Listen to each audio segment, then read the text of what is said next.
In our last MIT and Whiteline Grudge Match, we saw an Evo Lancer and WRX STI with similar power and handling mods go head to head. This time, we've got two new 08 model STIs going head to head in the power versus handling grudge match.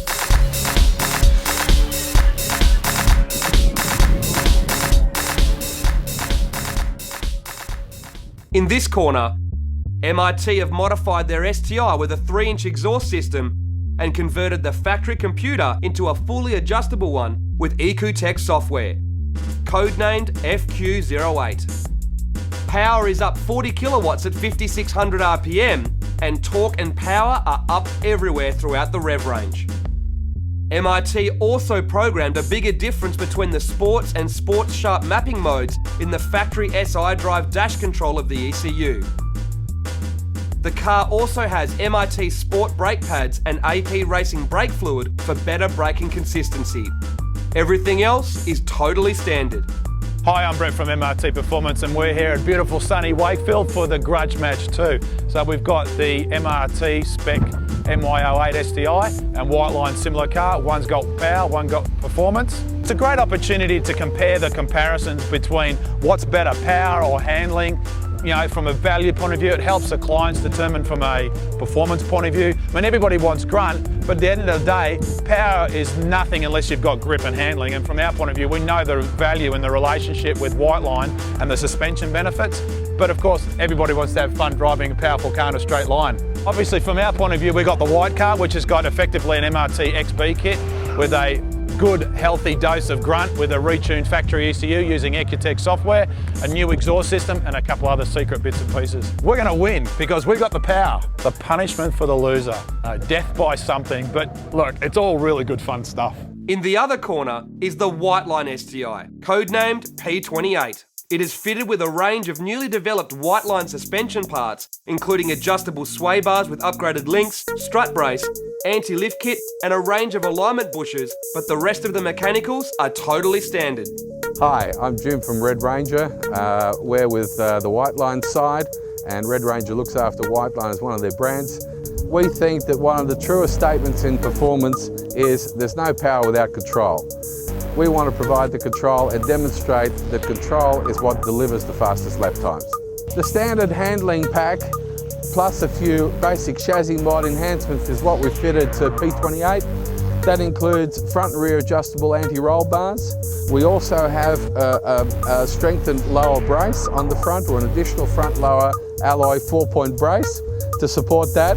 Very important addition on the rear is a set of rear sway bar mount braces. The famous Whiteline anti-lift kit and caster kit on the front has been reproduced. We also now have the addition of a rear camber kit that isn't just a simple eccentric bolt design as we can get away with the previous series because of the multi-link rear end. I'd like to think that worst case will be line ball, best case we'll beat them.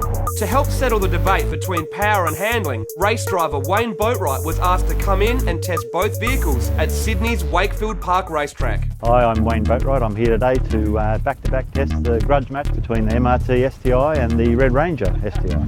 The wet circuit stopped the cars from initially performing their best lap times, but Wayne hit the track to see how the cars performed. First up was the MRT STI. Here we go from our first drive in the MRT STI. As we can see, the track's still quite variable in terms of the level of grip offered. Very strong performance. This is quite noticeably, even within two corners. A little bit more biased towards oversteer than the previous model.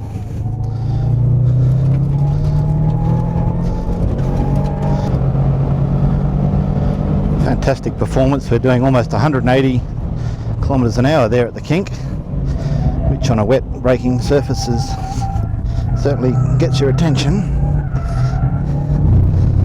Using all of the track and then a little bit more.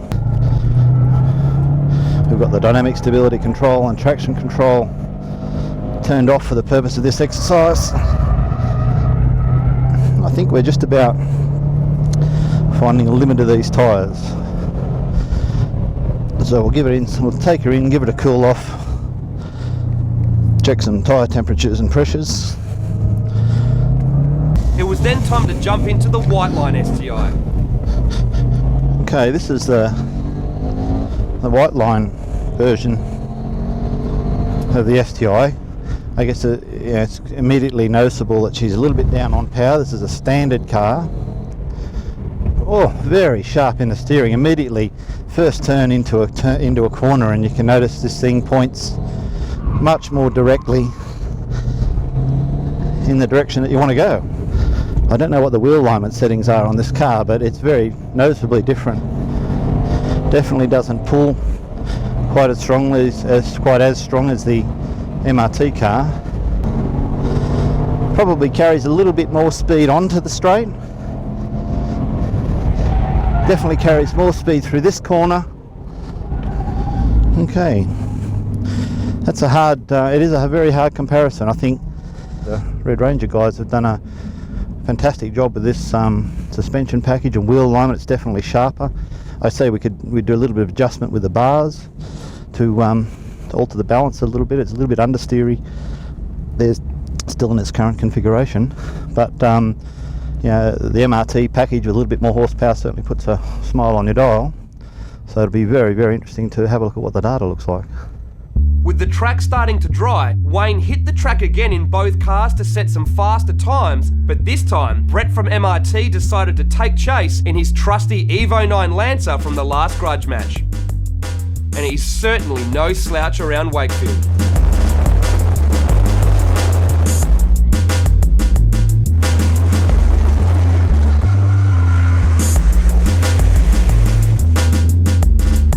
Chasing the MRT STI, it was obvious how much power the STI has, especially down the straight. But in the corners, the modified Evo 9 was able to catch back up and carry more corner speed. But behind the white line STI, it was the opposite.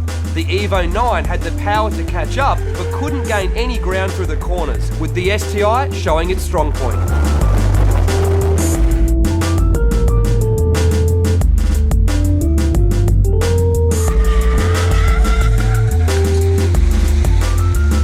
After a few more laps, both cars proved capable of going under the 1:10 barrier and running within half a second of each other, although the variable track conditions made things quite difficult. Data downloaded by the guys from Whiteline showed that the handling-equipped STI had higher cornering G-force as well as faster mid-corner and exit speeds, as you can see in the graphs. But the extra mid-range and top-end power of the MRT STI enabled it to take back the lost ground between the corners.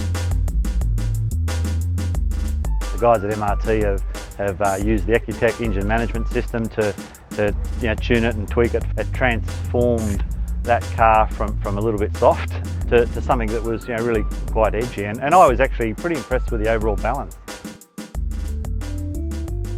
The Red Ranger Whiteline guys have waved their magic hands over that thing and really transformed its sharpness. Turns in beautifully, certainly carries more corner speed, was noticeably slower than the MRT car, so it was a little bit disappointing when you got onto the straight, but it carried a lot more speed onto the straight. The two cars were fairly even, there's probably half a second between them, but quite got there in quite different fashions. The best possible solution is to combine the two.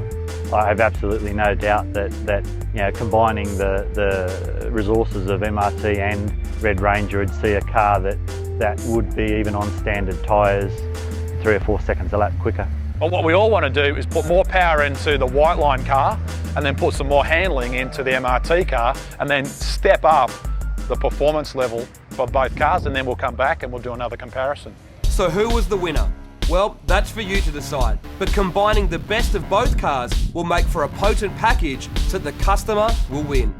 And with the release of the Evo 10 in Australia, we'll be seeing another Subaru versus Mitsubishi Grudge Match very soon. For more information, log on to mitperformance.com.au and whiteline.com.au.